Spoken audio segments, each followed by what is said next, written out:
forward from there.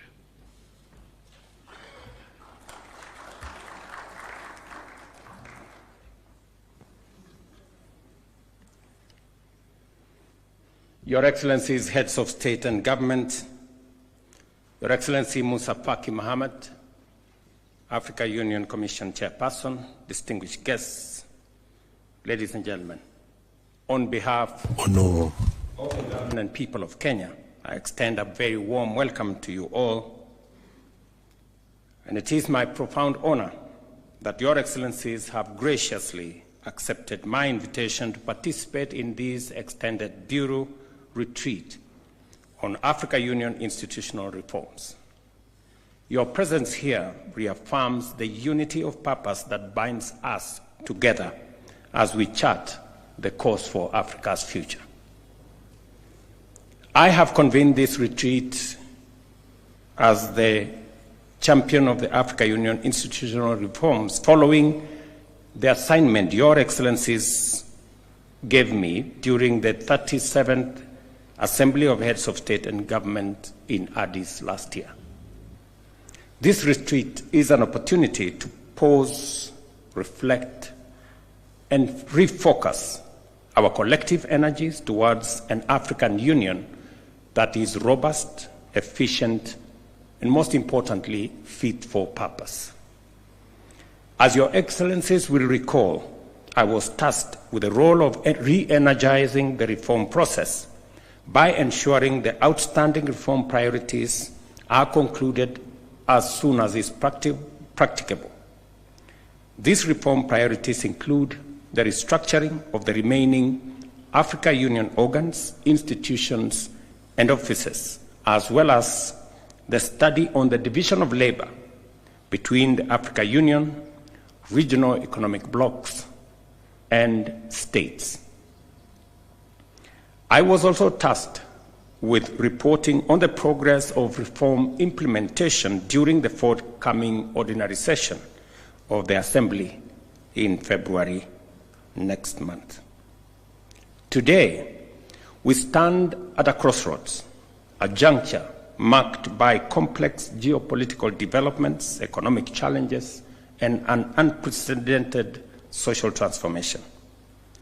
Yet within these challenges lie unparalleled opportunities that have the possibility to unlock the full potential of our continent through initiatives such as the Africa Continental Free Trade Area and other continental interventions. Our task here is to harness these opportunities, galvanize political will, and renew our collective commitment to a prosperous Africa. Your Excellencies, the Africa Union is built upon the noble foundation of liberation. Liberation from colonialism and apartheid, from oppression, and from dependency. The transformation from the Organization of African Unity to the Africa Union was not a departure from this mission. Rather, it was an evolution, a shift towards addressing contemporary challenges and seizing new opportunities. The Africa Union remains firmly in the business of liberation. Liberation from poverty, conflict, and underdevelopment, from unfair global trading practices, and from exclusion in the global decision-making metrics. To achieve this, our institutional architecture must be strengthened, streamlined, and strategically aligned with our vision. Since my appointment as champion of AU institutional reforms, I have engaged extensively and strategically with key Africa Union stakeholders to advance the reform agenda. These engagements include meeting with the Africa Union Commission leadership, led by the Chair, His Excellency Musa Faki Mohammed, whose insights and ideas have formed an immense part of my presentation. The Africa Union Institutional Reforms Unit Secretariat, led by Professor Pierre Mukoko, and in a retreat that I convened in Naivasha, Kenya, on reforms that brought several actors together.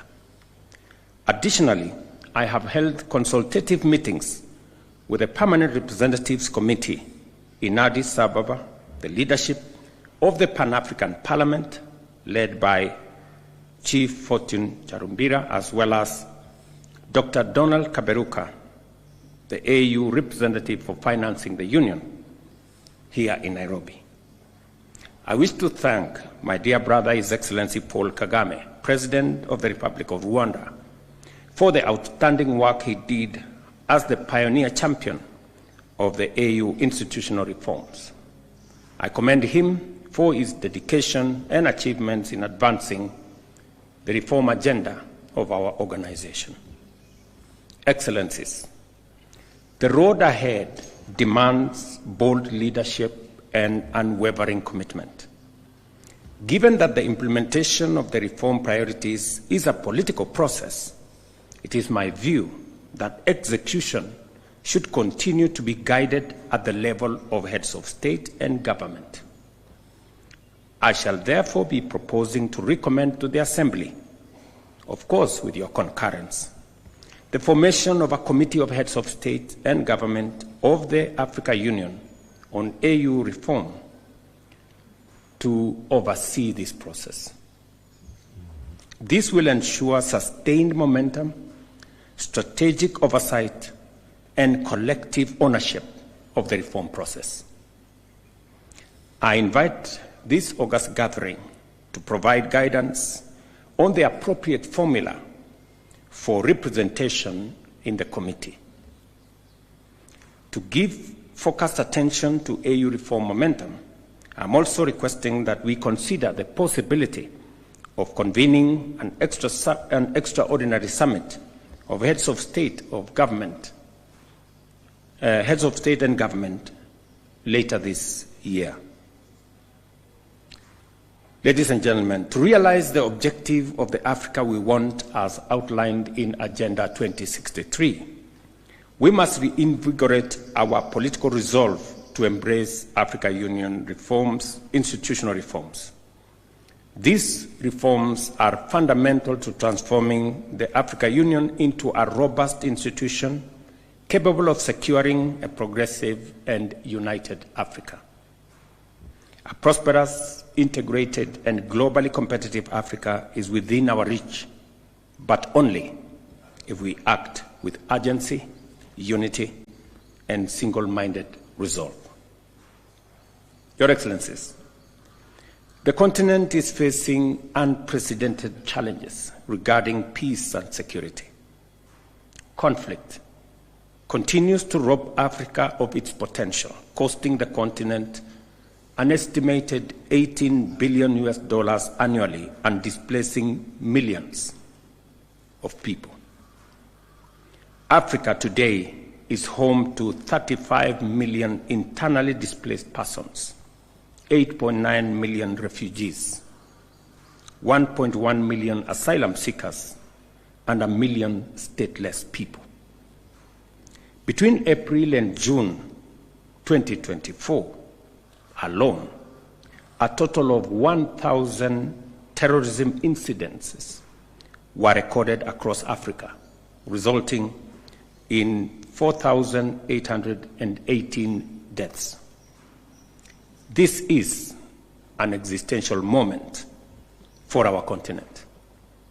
The African Union security architecture, in its current configuration, is incapable of addressing these complex dynamics and challenges, and there is an urgent need for immediate revitalization of the peace and security architecture.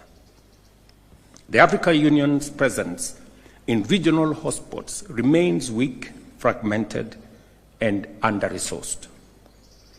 The African Union's network of special envoys and high representatives is underutilized and urgently needs refreshing in certain cases.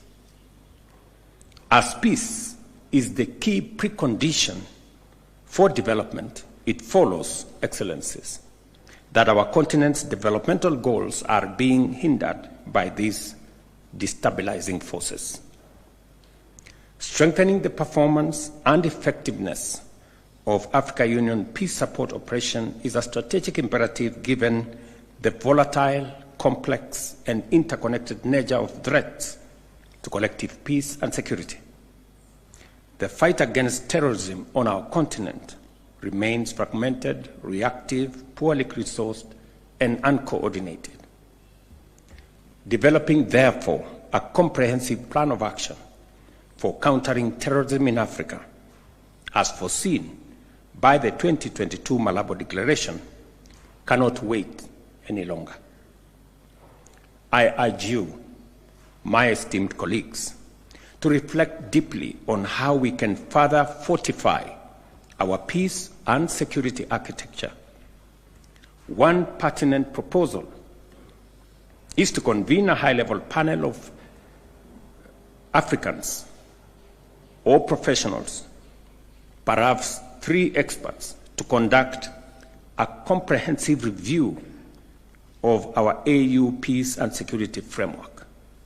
This panel would also assess the feasibility of implementing the UN Security Council Resolution 2719, which offers a viable pathway for financing AU-led, UN-mandated peace support operations through assessed contributions.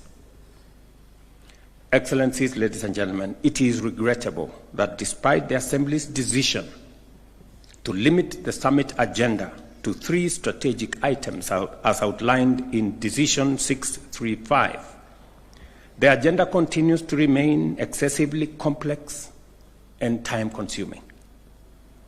This complexity continues to hamper the efficiency and effectiveness of our deliberations at the summit. To streamline the Assembly's proceedings, I will be recommending for your consideration a revised format that includes a high-level opening session followed by a dedicated session for national statements by heads of state and government focused exclusively on the 3 agenda items. Each one of us will be allocated between 7 and 10 minutes to address any of the items, ensuring precision and focus.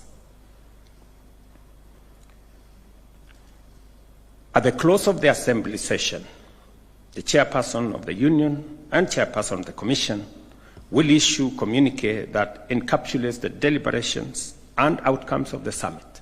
In addition, I shall propose that the AU Commission be mandated to publish the Assembly and Executive Council decisions within 7 days of the summit's conclusion, ensuring transparency and prompt dissemination of resolutions.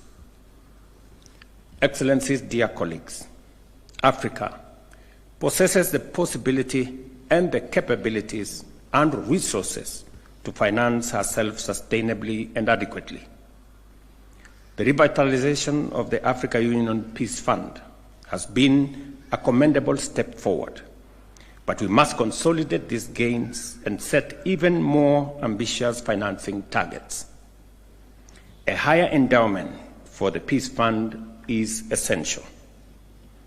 In achieving this, domestic resource mobilization and strategic partnerships will play a pivotal role, all the while upholding the fundamental principles of African ownership and African leadership.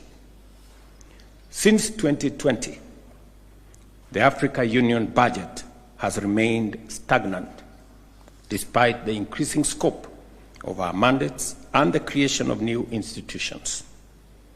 Our ambitions must be matched by a predictable, sustainable, and accountable financial framework. I therefore propose for your consideration again the convening of an extraordinary session of Executive Council with the participation of Ministers of Finance to explore the present and present to the Assembly viable options for achieving the Johannesburg financing target within the next 5 years. Additionally, I recommend that the Assembly mandate the Africa Union High Representative on Financing the Union, Dr. Donald Kaberuka, to develop a concept note and a comprehensive report on practical options to achieve these targets. And I'm happy that Dr. Kaberuka is in our midst. Distinguished colleagues, the operationalization of the Court of Justice of the African Union remains a critical priority that must be pursued with renewed vigor. This judicial body is essential in providing a legal mechanism for the resolution of disputes between African states, as well as between the African Union and its various entities. Additionally, the court will serve as a court of appeal of decisions of the African Union Administrative Tribunal, thereby enhancing the credibility and efficacy of our continental legal framework. Although the protocol of the Court of Justice of the African Union came into force in July 2009, its implementation was deferred to facilitate the merger with the African Court on Human and People's Rights and to expand its mandate to include an international crimes chamber. It is now imperative that we move forward decisively in operationalizing this vital institution, and I will be presenting a resolution to the Assembly for the immediate appointment of judges to this court. In addition, the revitalization of the Pan-African Parliament is a matter that demands our collective focus and commitment. During a recent consultative meeting in Nairobi with the leadership of the Pan-African Parliament, we reaffirmed the need for a high-level advocacy to secure the ratification of the Malabo Protocol by an additional 13 members, thereby reaching the required threshold of 28 ratifications. As of now, only 15 countries have ratified the protocol, which seeks to empower the Pan-African Parliament with permanent membership and legislative authority to formulate model laws that will shape the governance of our continent. As champion of the African Union reforms, I call upon Your Excellencies to rally behind this effort and accelerate the ratification process. As we embark on our consultations today, I wish you all fruitful deliberations. Let us work together towards producing empowering and impactful outcomes that will drive the reform process forward and position our union for greater achievement. Again, to all of you, welcome to Nairobi.